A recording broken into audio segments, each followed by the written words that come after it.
नमस्कार साथियों, स्वागत है आपका अपने YouTube परिवार जीके विद एसआर सर में। साथियों, हम भारतीय संविधान की प्रस्तावना के बारे में चर्चा कर रहे थे। भारतीय संविधान की प्रस्तावना के हमने एक एक शब्द को खंगाल के रखा और एक एक शब्द के बारे में हमने विस्तृत तौर पर चर्चा करी थी साथियों। और आज हम बात करने वाले हैं न्याय के बारे में। जो प्रस्तावना के अंदर 3 प्रकार की न्याय दी गई है दोस्तों, उस न्याय का क्या अर्थ है। मतलब अगर हम बात करें, अगर आप न्याय शब्द की बात करते हैं दोस्तों, इसकी पहले हम क्या पढ़ रहे हैं दोस्तों, प्रस्तावना। प्रस्तावना प्रस्तावना में कितने प्रकार की न्याय का उल्लेख किया गया है दोस्तों? 3 प्रकार की न्याय का उल्लेख किया गया है। कितने प्रकार की? 3 प्रकार की, जिसमें न्याय सामाजिक,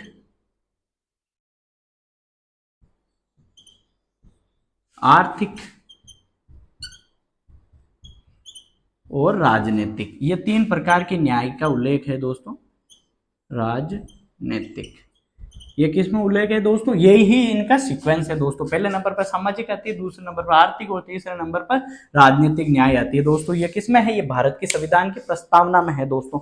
अब देखो कि भाई ये सामाजिक न्याय क्या है, आर्थिक न्याय क्या है और राजनीतिक न्याय क्या है। अगर आप न्याय को ये समझते हैं कि न्याय वही जो सुप्रीम कोर्ट या हाई कोर्ट या डिस्ट्रिक्ट कोर्ट देती हुए न्याय है, तो अगर आप बहुत ज्यादा गलत सोच रहे हैं। अगर आप ये सोच रहे हैं दोस्तों कि न्याय जो सुप्रीम कोर्ट वगैरह देती है वह है, तो आप गलत है दोस्तों। सामाजिक न्याय का अर्थ अलग है यहाँ पे, आर्थिक न्याय का अलग है और राजनीतिक न्याय का अलग है दोस्तों, जो कि हमारे संविधान की प्रस्तावना में है दोस्तों। अब सामाजिक न्याय क्या है दोस्तों?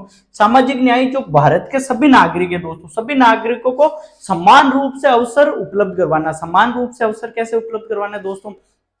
कि कोई गरीब, मतलब कोई भी, हम बात करते हैं दोस्तों कि कोई जाति है और जो समाज में जो पहले से जो जाति आजादी के टाइम पे जो पहले जो संविधान की भागीदारी में थी, तो देश के आंदोलनों में थी, जिनके राजा रियासतों में जिनकी भागीदारी थी, वो पहले से मतलब उनको शिक्षा के प्रति समझ थी दोस्तों। उनको ये नहीं पता था कि हमारे देश में मतलब कैसे क्या चलना है, ये सारी चीजें उनको पहले से ही इनके बारे में जानकारी थी। लेकिन जो समाज का जो पिछड़ा वर्ग रह गया दोस्तों, जो कि समाज की मुख्य धारा से हटकर चल रहा था या समाज के निचले तबकों में था, या हमारे देश में मतलब कोई और चीज की वजह से जैसे जनजातियां थी, तो उनको दोस्तों हमारे देश की सत्ता में भागीदारी इतनी नहीं मिलती, ना ही उनके पास में समान अवसर उपलब्ध थे। तो उनको भाई मुख्य धारा में लाना, ये किसका काम था दोस्तों?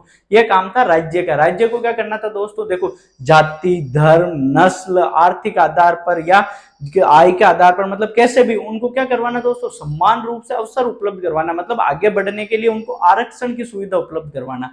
आरक्षण की सुविधा कैसे उपलब्ध करवाना? देखो दोस्तों, जैसे कि माना कि हम ये माना कि ये एक ग्राउंड है, इसमें क्या चल रहा है दोस्तों? क्रिकेट मैच चल रहा है। अब एक आदमी है जो इस क्रिकेट मैच को बाहर से देख रहा है दोस्तों। वो देख रहा है, उसकी हाइट है दोस्तों, माना कि ये एक व्यक्ति है, ये व्यक्ति है दोस्तों, इसकी हाइट है 6 फीट।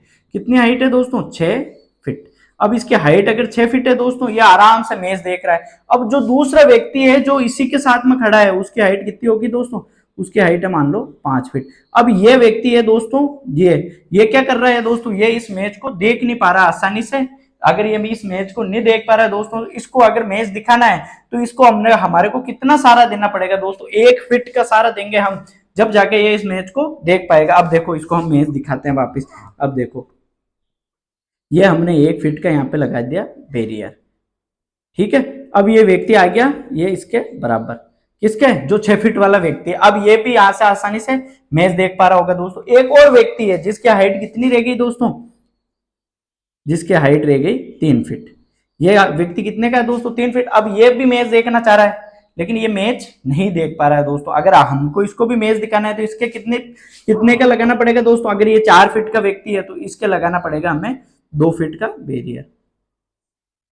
ये हमने लगाया 2 फीट का बैरियर। अब ये देखो, ये भी व्यक्ति इनके बराबर आ गया। अब ये भी आराम से मैच देख रहा है दोस्तों। ये हमने किस व्यवस्था को समझा दोस्तों? ये हमने समझा आरक्षण की व्यवस्था को। हमने किसको समझा है? रिजर्वेशन को, आरक्षण।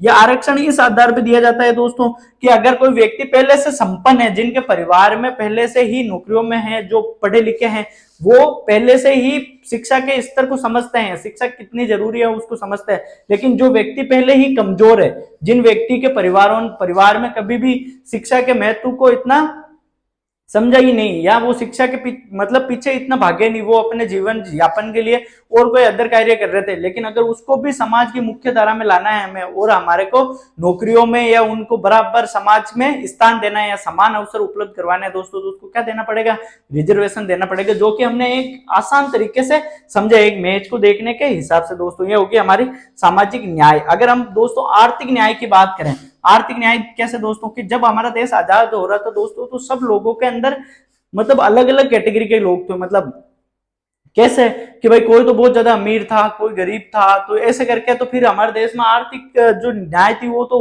हो ही नहीं पाती दोस्तों। कैसे, मतलब कोई तो बहुत ज्यादा जमींदार थे दोस्तों, जमींदार, बहुत ज्यादा जमींदार थे, या कोई उद्योगपति थे, उद्योग उद्योगपति में दोस्तों मिल मालिक वगैरह ये सारे सारे आगे। अब हमारे देश के अंदर जो भूमि सुधार आंदोलन आए थे, भूमि सुधार कानून आया था ना दोस्तों, वो भूमि सुधार कानून आने का तात्पर्य क्या था, वो भूमि सुधार आंदोलन इसी वजह से आया था कि जिन लोगों के पास में जमीन नहीं है, मतलब अगर कोई व्यक्ति है दोस्तों, माना कि ये गांव का या किसी जगह का जमींदार है, ये कहाँ का है, जमींदार। अब ये जमींदार है दोस्तों, इसके पास में कितने ही 200 बीघा 500 बीघा जमीन है, मानना कि 500 बीघा जमीन है। अब ये तो अकेला इस जमीन को लेके बैठ गया। आपको पता है मूल अधिकारों के अंदर से हमने संपत्ति का अधिकार इसी वजह से हटाया था दोस्तों। इसका कारण क्या था कि इनके पास में बहुत ज्यादा जमीन है। जैसा आपने केशवानंद भारती वो उसका वो सुना होगा दोस्तों, उसमें क्या था, केशवानंद भारती में यही तो एक मठ की जमीन ही तो थी दोस्तों। उस मठ की जमीन की कौन लेना चाह रहा था, राज्य लेना चाह रहा था। उसके लिए वो कहां पे गया, सुप्रीम कोर्ट में गया था दोस्तों। अब इस जमींदार के पास हम बहुत सारी जमीन है, और बाकी गांव में और लोग हैं भाई। अगर गांव है तो उसके अंदर बहुत सारे लोग भी तो रहेंगे ना दोस्तों, माना कि ये बहुत सारे गांव के लोग हैं। अब इनके पास में कोई जमीन है ही नहीं, मतलब बहुत कम जमीन है तो अब क्या करना था सरकार को, भाई भूमि सुधार जो कानून आए थे ना दोस्तों, भूमि सुधार कानून, ये इसलिए आया था दोस्तों, जो एक जमींदार जो लैंड होल्डर थे ना दोस्तों, इन जमीनों को किस में बांटना था दोस्तों, मतलब सभी में, सभी गांव के या जो भारत के जो नागरिक थे दोस्तों, उसको समान रूप से किसके ऊपर नियंत्रण हो, भूमि पर इनका नियंत्रण हो, किनका, लोगों का नियंत्रण हो दोस्तों। आप भी आज भी आप सुनते होंगे दोस्तों कि सरकार ने कहीं से भूमि अधिग्रहण करी है। अगर सरकार ने भूमि अधिग्रहण करी है तो उनको क्या देते हैं, कंपनसेशन देते हैं दोस्तों, मतलब उनको पैसे देते हैं उस जमीन के, कौन, सरकार। तो आर्थिक आधार पे क्या मिटाना था हमारे को, ये आर्थिक न्याय दिलानी थी, किसको, भारत के लोगों को, आर्थिक भेदभाव समाप्त करना था दोस्तों। अब ये राजनीतिक न्याय की क्या मतलब है दोस्तों, अगर हम राजनीतिक न्याय की बात करें दोस्तों, राजनीतिक न्याय ये है कि पहले जब हमारे को वोटिंग देने का अधिकार था दोस्तों, किसको, जो वोट देने का अधिकार था वो आय के आधार पर था। मतलब अगर आपके आय इससे ज्यादा है, या आप इस विशेष वर्ग से हैं, या किसी और हमारे मतलब जो भी कोई उपाधि प्राप्त है, ये सारी चीजें होती थी दोस्तों। अगर आपके पास उपाधि है, या आप किसी विशेष वर्ग से हो, या आपकी आय एक लिमिटेड आय से ज्यादा है, तभी आपको क्या देने का अधिकार था दोस्तों, वोट देने का अधिकार था। और ये वोट देने का अधिकार था। अब वर्तमान में क्या दोस्तों, अगर आपके एक एज है, मतलब भारत में अभी 18 वर्ष, अगर आप 18 वर्ष के नागरिक हैं, आप चाहे महिला है चाहे चाहे आप पुरुष हैं, तो आपको वोट देने का अधिकार है। आपके साथ में किसी भी प्रकार का भेदभाव नहीं किया जा सकता। मतलब अगर आपको चुनाव में खड़ा होना, अगर आप देखो सीधा उदाहरण लेते हैं, अगर एक चाय वाला हमारे देश का प्रधानमंत्री बन सकता है, चाय वाला मतलब हम प्रधानमंत्री नरेंद्र मोदी की बात करें दोस्तों, अगर ये भाई हमने देखा तो नहीं है कि भाई अगर नरेंद्र मोदी चाय बेचते थे या नहीं बेचते थे, लेकिन अगर इन्होंने ये बात बताई है कि अगर चाय वाला भी हमारे देश का प्रधानमंत्री बन सकता है दोस्तों, तो ये क्या है, ये राजनीतिक न्याय है। किस प्रकार से है ये राजनीतिक न्याय है दोस्तों। आशा करता हूं कि आपको अच्छे से ये तीनों सब समझ में आए होंगे दोस्तों, सामाजिक न्याय, आर्थिक न्याय और राजनीतिक न्याय, ये आपको अच्छे से समझ में आगे होंगे दोस्तों। अब मेरे को पूरा विश्वास है कि आप कभी भी इनको नहीं भूलोगे। अब हम बात करेंगे दोस्तों, पहले सामाजिक न्याय के बारे में लिखेंगे, फिर आर्थिक न्याय के बारे में, फिर राजनीतिक न्याय के बारे में, और उसके बाद में हम बात करेंगे दोस्तों कि क्या प्रस्तावना भारतीय संविधान का हिस्सा है, और उसके बाद में हम प्रस्तावना की 2-3 आलोचना के बारे में बात करेंगे, और उसके बाद में कि भाई इनको आर्थिक और सामाजिक न्याय के बारे में हमारे जो संविधान निर्माता परिषद के सदस्य थे, जैसे पंडित जवाहरलाल नेहरू थे या BR अम्बेडकर थे, इन्होंने इनके बारे में क्या अपनी राय रखी, मतलब इनको क्या कहा दोस्तों, इसके बारे में भी बात करेंगे। पहले हम लिख लेते हैं, किसके बारे में लिखेंगे दोस्तों, पहले सामाजिक न्याय के बारे में।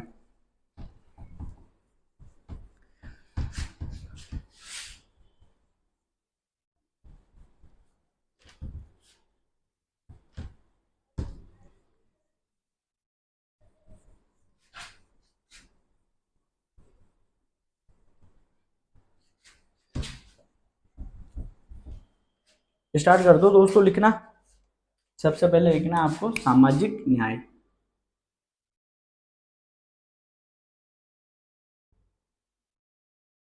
सामाजिक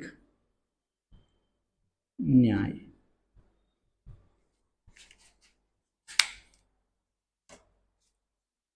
सामाजिक न्याय में क्या है दोस्तों? इसके अंतर्गत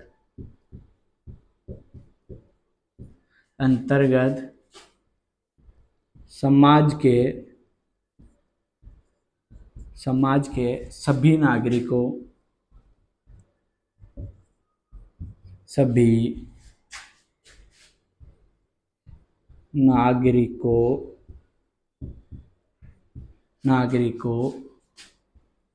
को समान अवसर व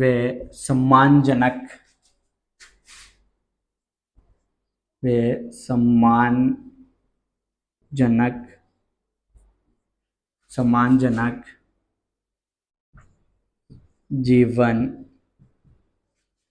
जीवन का अधिकार,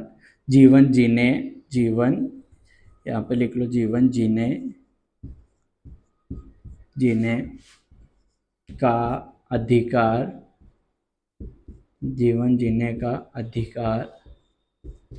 देना। सभी व्यक्तियों को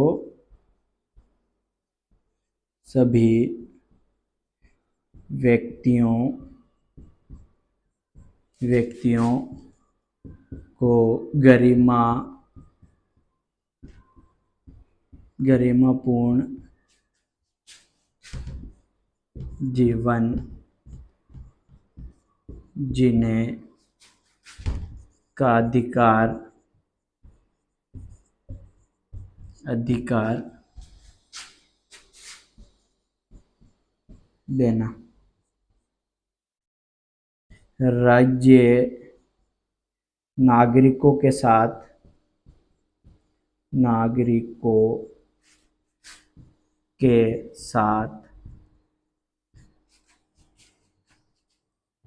लिंग, जाति, धर्म, नस्ल, आय, प्रतिष्ठा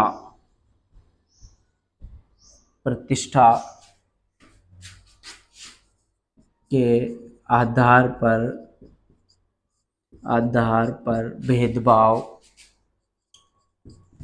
भेदभाव नहीं करेगा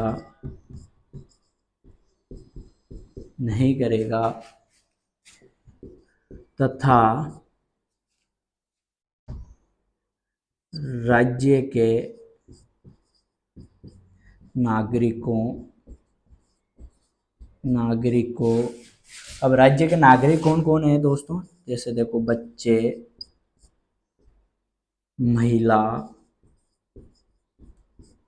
वृद्धजन, अनुसूचित जाति,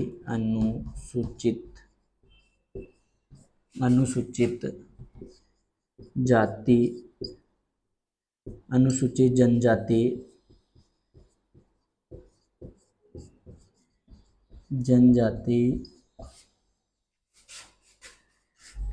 के लिए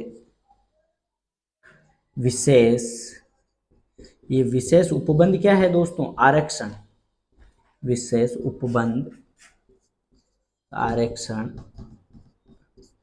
उपबंध की व्यवस्था करेगा। ये लिखो दोस्तों सामाजिक न्याय में। इसके बाद में हम आर्थिक न्याय के बारे में बात करते हैं। जल्दी लिखो। देखो सामाजिक न्याय क्या है दोस्तों? इसके अंतर्गत समाज के सभी नागरिकों को समान अवसर व सम्मानजनक जीवन जीने का अधिकार देना है। सभी व्यक्तियों को गरिमापूर्ण जीवन जीने का अधिकार देना है। राज्य के नागरिकों के साथ लिंग, जाति, धर्म, नस्ल, आय, प्रतिष्ठा के आधार पर भेदभाव नहीं करेगा तथा राज्य के नागरिकों जिसमें देखो दोस्तों बच्चे हैं, महिला है, वृद्धजन है, अनुसूचित जाति है, अनुसूचित जनजाति है के लिए विशेष उपबंध करेगा। कौन करेगा दोस्तों? राज्य करेगा, और की इसकी व्यवस्था करेगा। दोस्तों जल्दी लिखो, इसके बाद हम बात करते हैं आगे।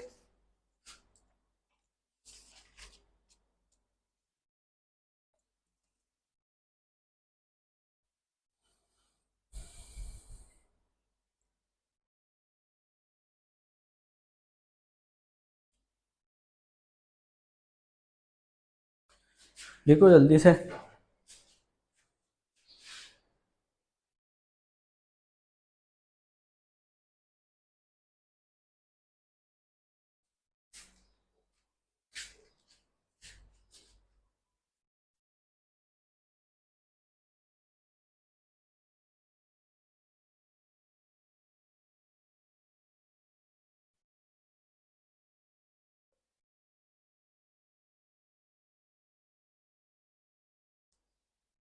लिख लिया? अब बात करेंगे दोस्तों आर्थिक न्याय के बारे में।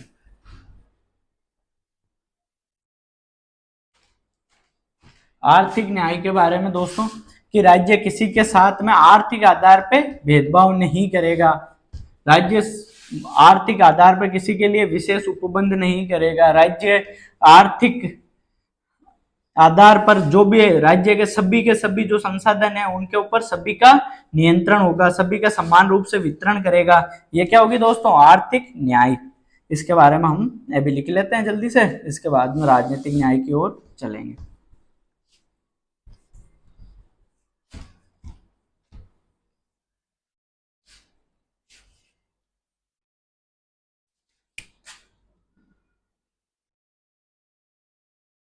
आर्थिक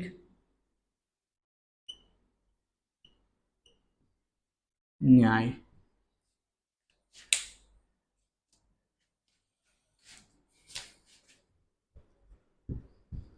इससे तात्पर्य है कि आर्थिक आर्थिक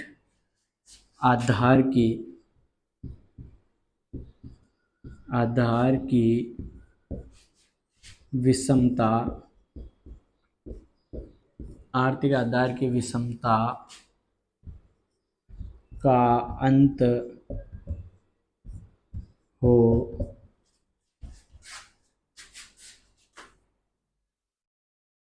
राज्य आर्थिक आधार पर आर्थिक आधार पर कोई विशेषाधिकार से सा विशेषाधिकार ना दे,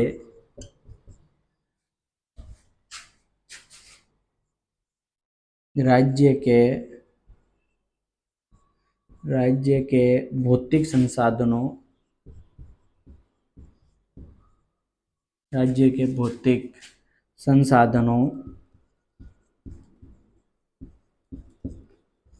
संसाधनों का समान रूप से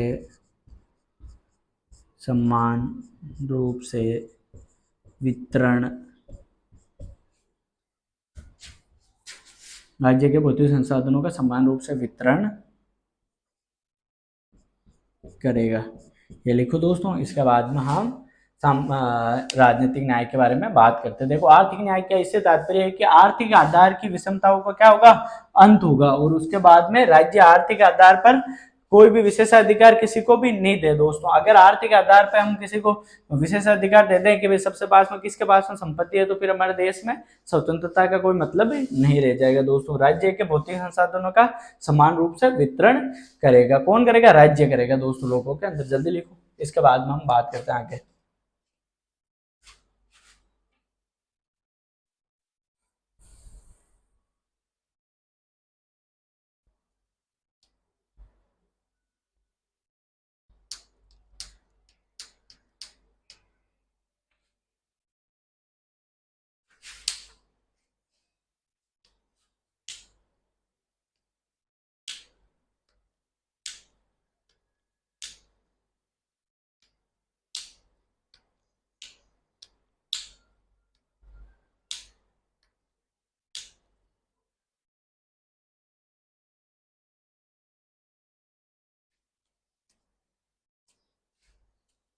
लिख लिया। अब हम बात करते हैं दोस्तों राजनीतिक न्याय से।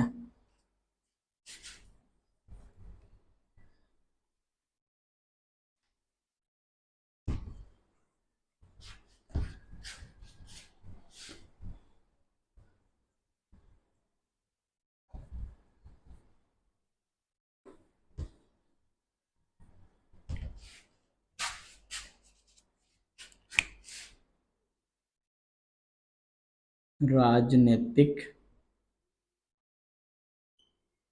राजनीतिक न्याय।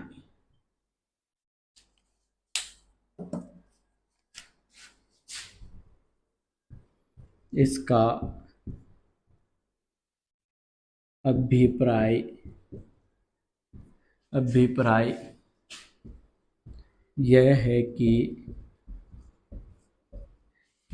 राज्य बिना किसी बिना किसी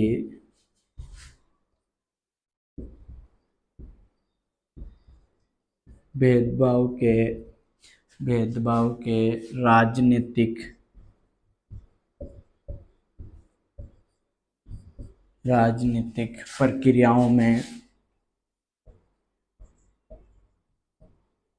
प्रक्रियाओं में सभी की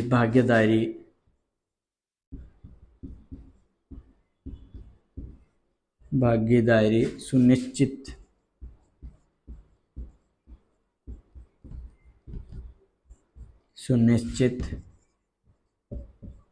करेगा। अब देखो ये कोटेशन लिख लो दोस्तों नोट डाल के। पंडित जवाहरलाल नेहरू व बी आर अम्बेडकर ने कहा कि आर्थिक न्याय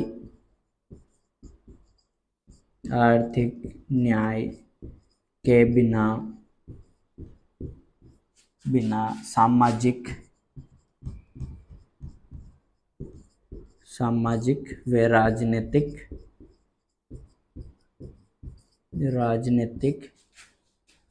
न्याय निरर्थक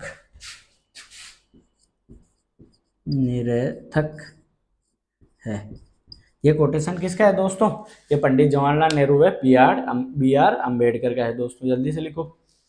राजनीतिक न्याय दोस्तों इसका अभिप्राय क्या है कि राज्य बिना किसी भेदभाव के राजनीतिक प्रक्रियाओं में सभी की भागीदारी सुनिश्चित करेगा दोस्तों। और उसके बाद में पंडित जवाहरलाल नेहरू और बी आर अम्बेडकर ने क्या कहा दोस्तों कि आर्थिक न्याय के बिना सामाजिक व राजनीतिक न्याय निरर्थक है। जल्दी से लिखो।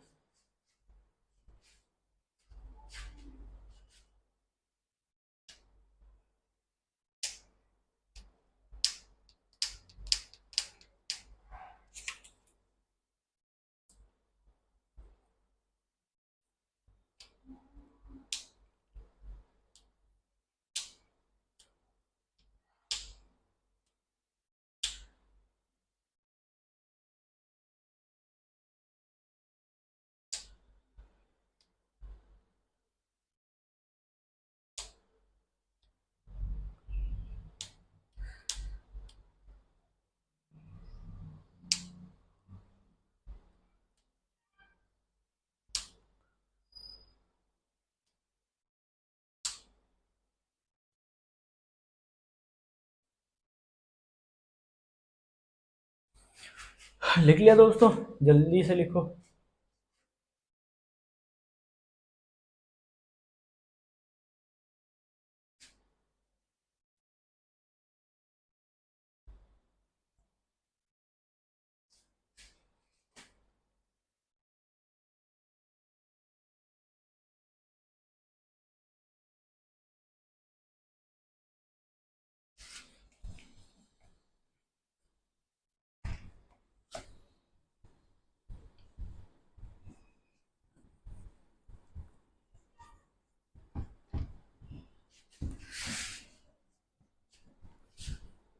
अब हम अनुच्छेदों की बात करते हैं दोस्तों कि कौन से अनुच्छेद के अंदर सामाजिक न्याय की बात की गई है, कौन से में आर्थिक और कौन से में राजनीतिक न्याय जो कि मूल अधिकारों और डीपीएस में राज्य के नीति निर्देशक तत्वों में की गई है दोस्तों। तो लिखो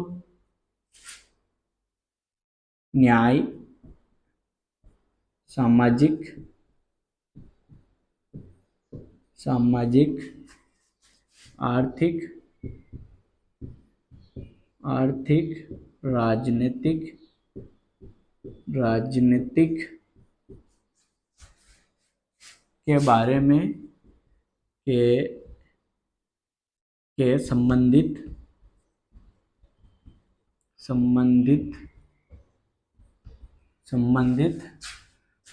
मूल अधिकार व नीति निर्देशक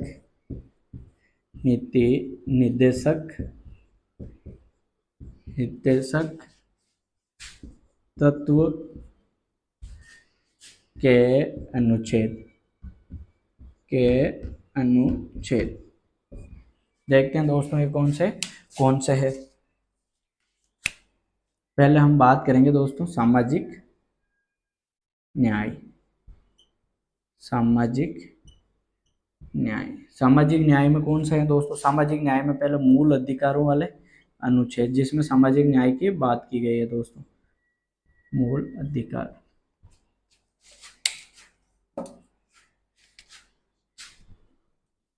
14, 15, 17, 23 और 24 ये कौन सा अनुच्छेद है जिसके अंदर सामाजिक न्याय की बात की गई दोस्तों? 14, 15 में राज्य किसी भी आधार पर लिंग, जाति, धर्म और इनके आधार पर विभेद नहीं करेगा दोस्तों। राज्य महिलाओं और बच्चों के लिए कोई आरक्षण की या इनके लिए विशेष उपबंध कर सकता है। 17 में अस्पृश्यता का अंत है दोस्तों। और 23 और 24 लिख दिया 23 और राज्य शोषण के विरुद्ध अधिकारों का या इनके लिए उपबंध करेंगे दोस्तों। और ये हम बात करेंगे जब हम मूल अधिकार पढ़ेंगे तब एक एक अनुच्छेद के बारे में पूरा विस्तृत तौर पे जानेंगे दोस्तों। अब देखो नीति निर्देशक तत्व, नीति निर्देशक इसमें कौन से अनुच्छेद है दोस्तों? 38 व 42 इसके अंदर किसकी बात की गई है दोस्तों? सामाजिक न्याय की। जल्दी लिखो। इसके बाद में हम आर्थिक के बारे में बात करते हैं और फिर राजनीतिक के बारे में बात करते हैं। जल्दी लिखो।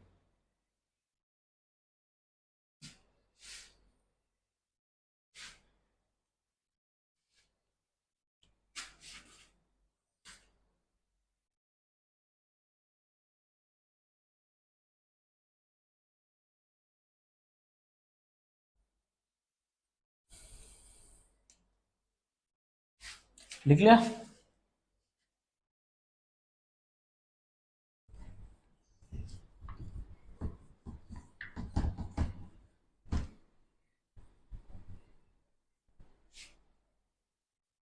दूसरा बात करते हैं दोस्तों आर्थिक न्याय।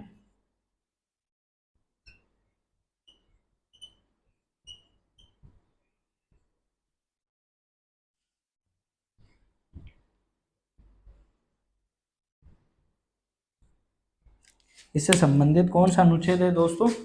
अनुच्छेद 39 जिसमें क्या है दोस्तों? सम्मान कार्य के लिए सम्मान कार्य के लिए सम्मान वेतन।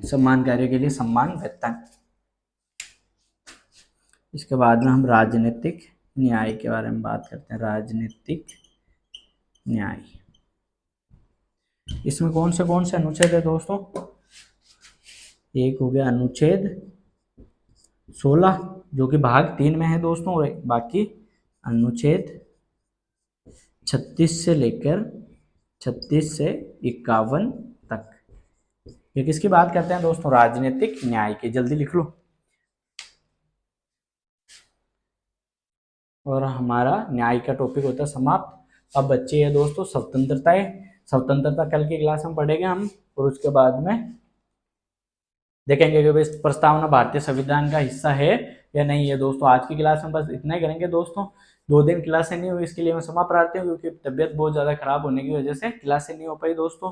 छोटों को प्यार दे, बड़ों का सम्मान करे, अपना व्यक्तित्व इस प्रकार से विकसित करे दोस्तों कि महिलाएं आपके साथ में सुरक्षित व सम्मानजनक महसूस करें। जय हिंद।